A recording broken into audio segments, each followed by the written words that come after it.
All right, got another weights and detail video. This one's going to be pretty grip specific. I'm going to be talking about the red pill, which is basically just a block weight. A lot of people refer to it as a blob, block weight, whatever.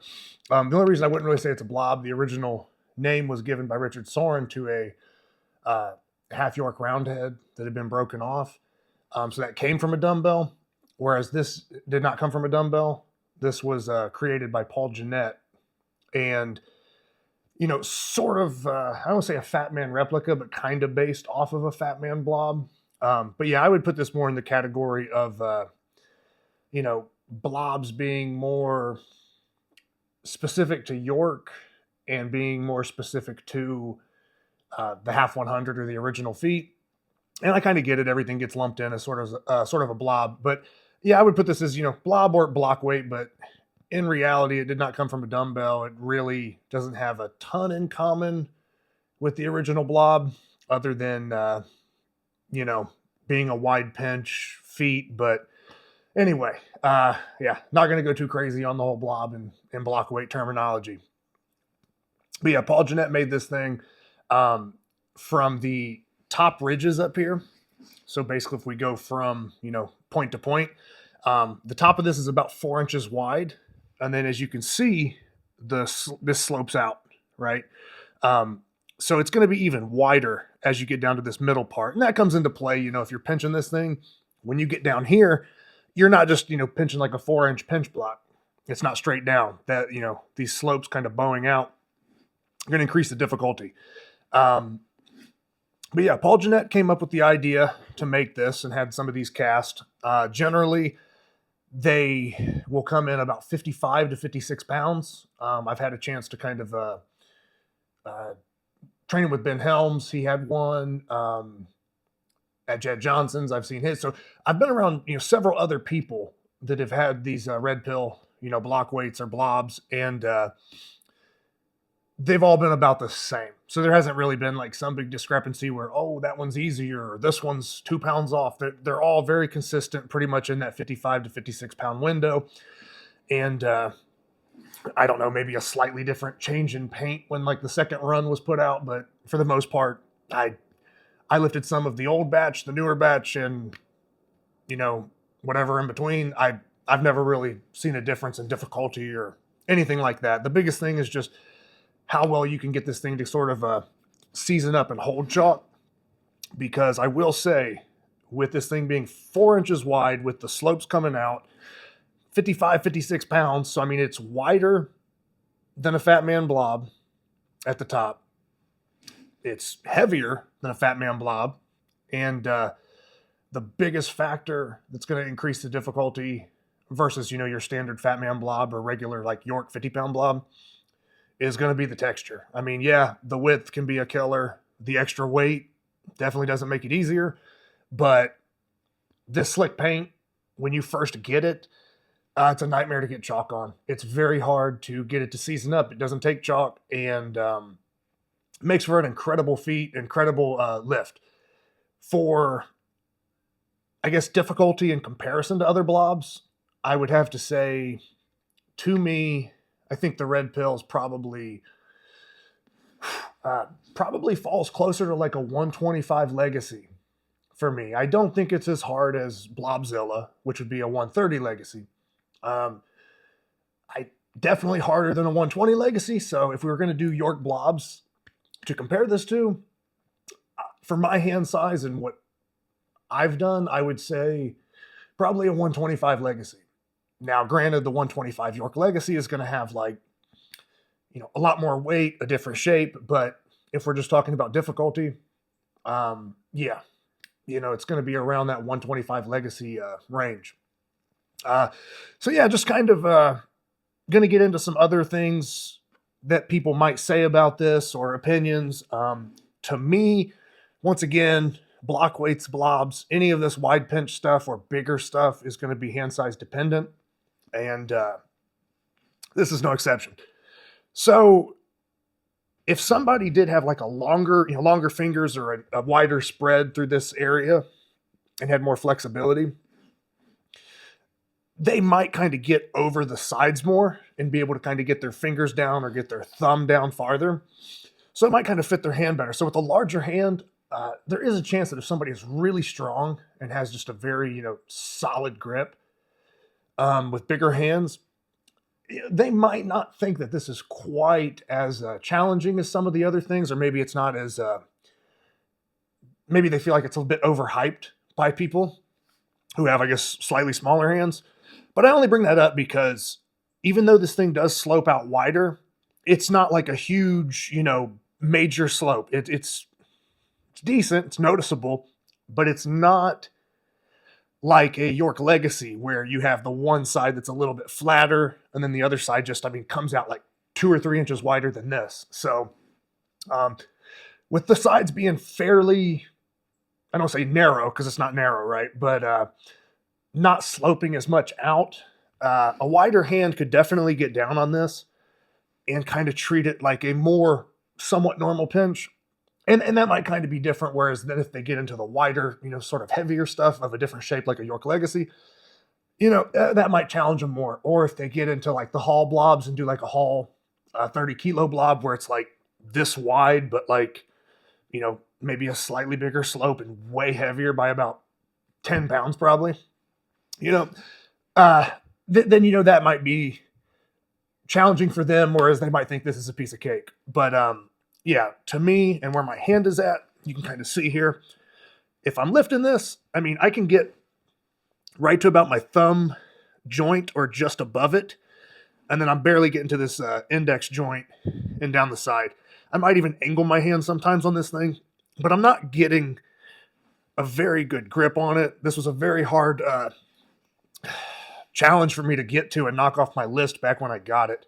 This was actually the probably second blob I ever bought. I think the first blob I ever bought was a 90 Legacy, just because I didn't know any better, didn't know anything about them, and saw Jed Johnson doing a video on the red pill, and I was like, man, that seems like it'll be a big challenge, and I want to lift a Fat Man blob in the future.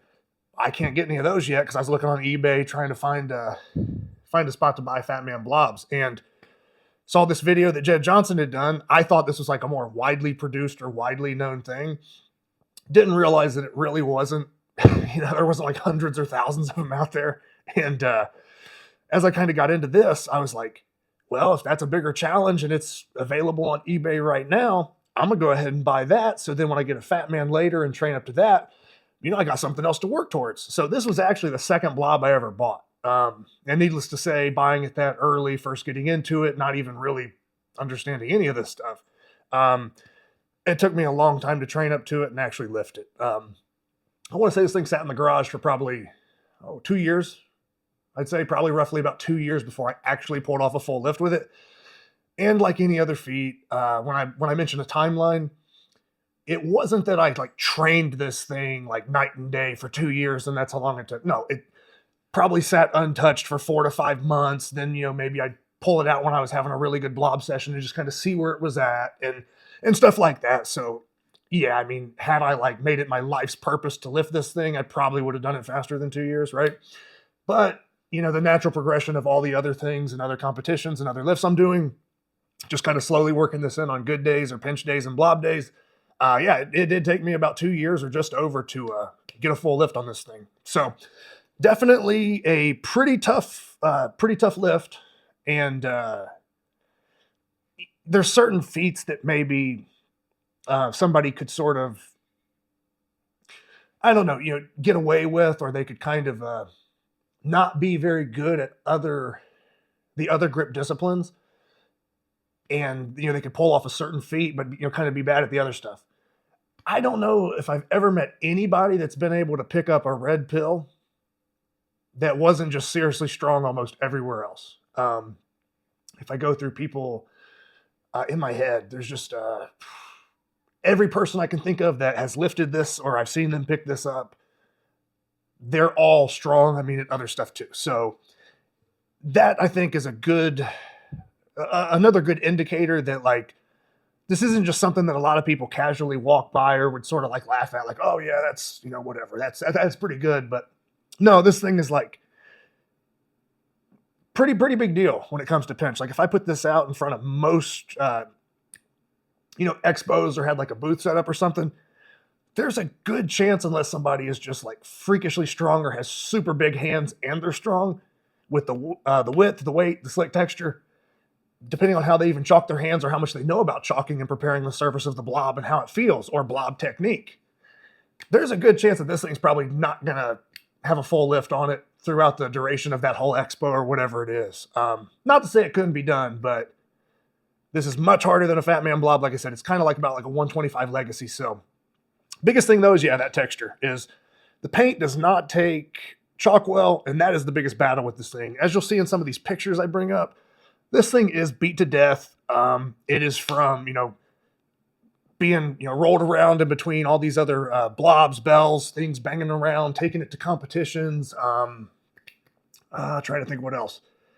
Even just moving when I moved my gym, it has all these nicks and stuff in it, and that might help, kind of expose some of the bare metal or bare steel that will take chalk better. But for the most part, even then, it took a long time and a lot of, hands-on lifting with it to get chalk to actually stay or get some kind of base layer going that you could work with.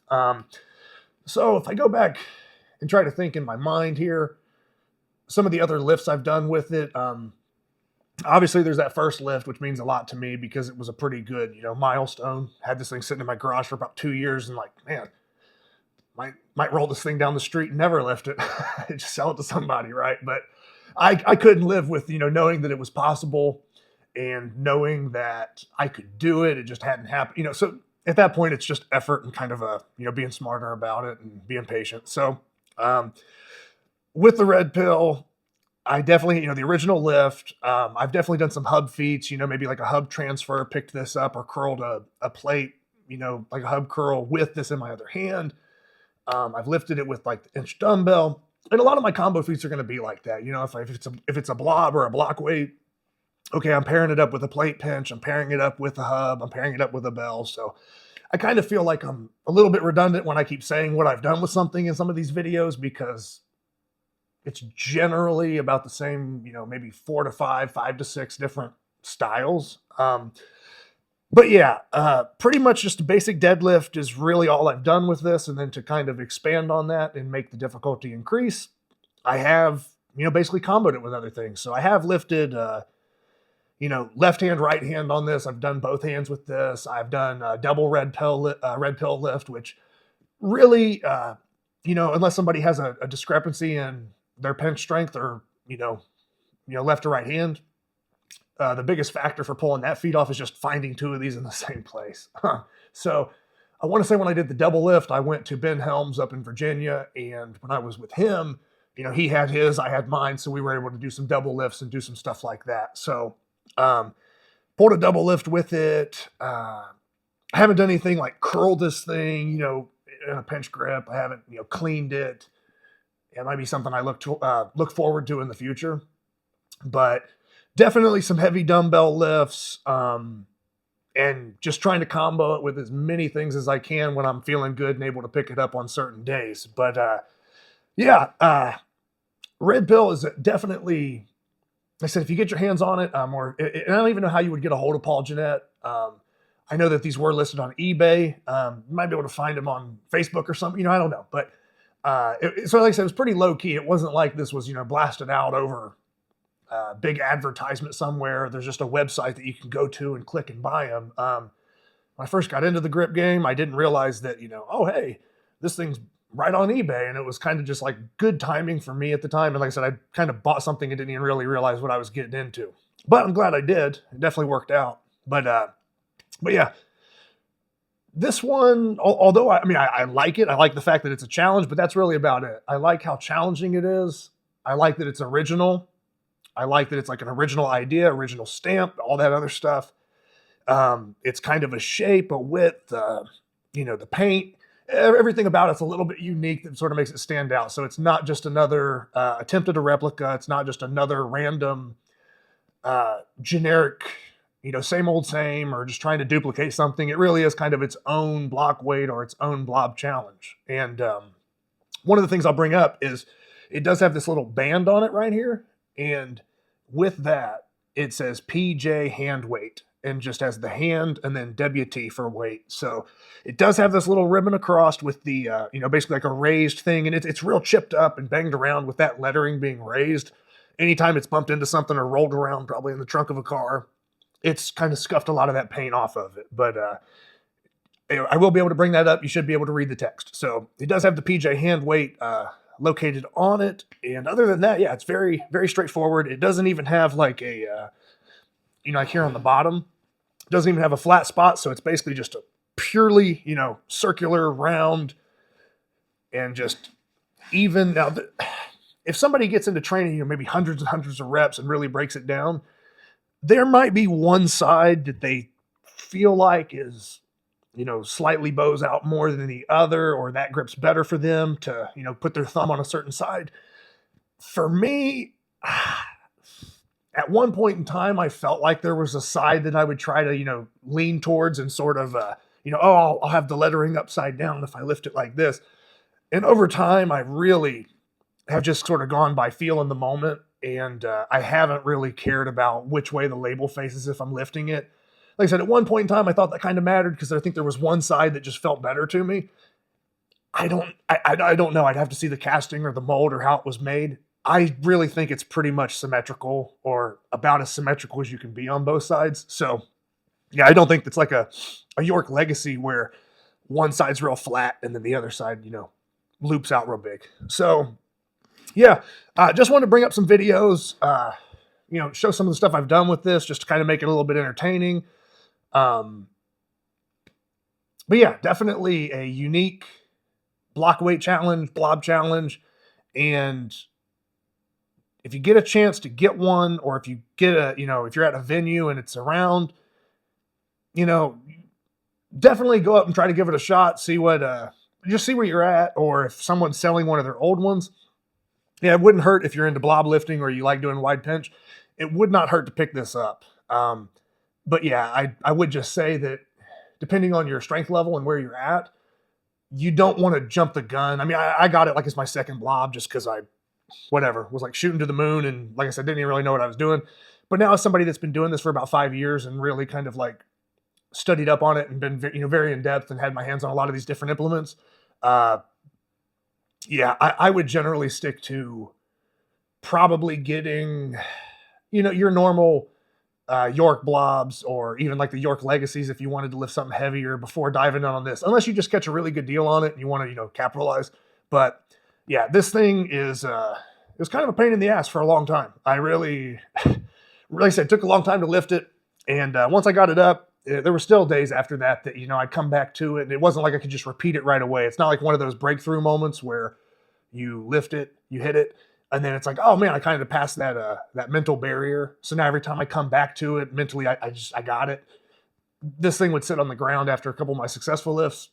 I'd come back to it and couldn't lift it for another 3 weeks or a month or something, until it was the right day. So it took a while to get up to where this could kind of be like repeated, almost any session I wanted or any time I was pinching. So it definitely was not just one of those lifts that I had a breakthrough on and then it just became easy. And if I wasn't warmed up and I wasn't actually like kind of chalked up, probably wouldn't lift it right now, So it's definitely a solid challenge and a good way to build, thumb strength and wide pinch. And I guess another bonus would be, for block weights and blobs, they don't take up a lot of room, So it's pretty small. It might be about like 7-8 inches tall. Width, like we said, right here at these ridges, about 4 inches, maybe 5.5, out to the center. So pretty compact, and you can still do a lot of stuff with it, but mainly it's a feat of grip strength and it's just a deadlift challenge. Just pick it up, right? So yeah, that might really do it for the red pill, but wanted to bring it up because it is a unique one. It's not one that people get to see a lot, and just want to put it out there and make people aware of it, put more information out about it. If there's anything that I didn't cover in this video that you'd like, just drop the question in the comments. If it has to do with this, I'll answer it, get it back to you. But a lot of the pictures and a lot of the footage that I bring up should give a pretty good look at this thing. And hopefully give you guys a better understanding if you've never seen one in person. But yeah, for what it's worth, at the beginning of my grip career, one of the toughest and most annoying block weights that I got to battle with. Finally overcame that and managed to pull some good combos, and kind of have looked forward to rolling it out more often since then. But yeah, in the beginning, hated this thing. It was very tough, and I definitely had to work for it. So yeah, I think that might do it. But comment below if you have any questions about this, or if you have any recommendations on another object, implement. I will also, for some of these blobs, I'm introducing them by themselves first. Like I did one on a next gen York, like 50-pound blob. Did this. I'm eventually going to also branch into doing like side-by-side comparisons. So maybe like Red Pill versus Fat Man and all that. So that's down the road, just so everybody's aware. But yeah, so if you're saying, hey, Zach, do some comparisons, I'm going to get on the comparisons. I just want to like introduce this initial thing, talk about it, and show some footage of it, and not jump straight into doing like a 45-minute video because I'm doing comparisons to, 3 or 4 other things. But those comparison videos will come, and hopefully that'll kind of, give a little bit of a reference or a scale for how these things stack up against each other. If you're, maybe picking between which one to buy or which one you want to train or pursue, that might help when I get to those videos. But for right now, just wanted to introduce this, some close-up pictures, some good footage, show some cool lifts with it, and just kind of break down my experience with it. So as always, just comment below, recommend some new stuff if you'd like me to cover it. And yeah, if you've, I don't know, have any other feats that you think would be interesting to cover, or any other objects that you've seen me train with, or even stuff that maybe I haven't got a chance and you just want to know my opinion on it, yeah, drop it below. And that's going to be it for this one. But a lot of blob videos, a lot of block weight videos coming, a lot of inch dumbbell stuff still on deck, hub lifting, all that stuff, different plates. So it's not like I'm going to be running out of videos to do for this stuff. There's going to be hundreds and hundreds, probably thousands by the time I'm, going with it. So just kind of building a foundation, building a base right now. And yeah, just wanted to give you guys a closer look at the Red Pill. So thanks for watching.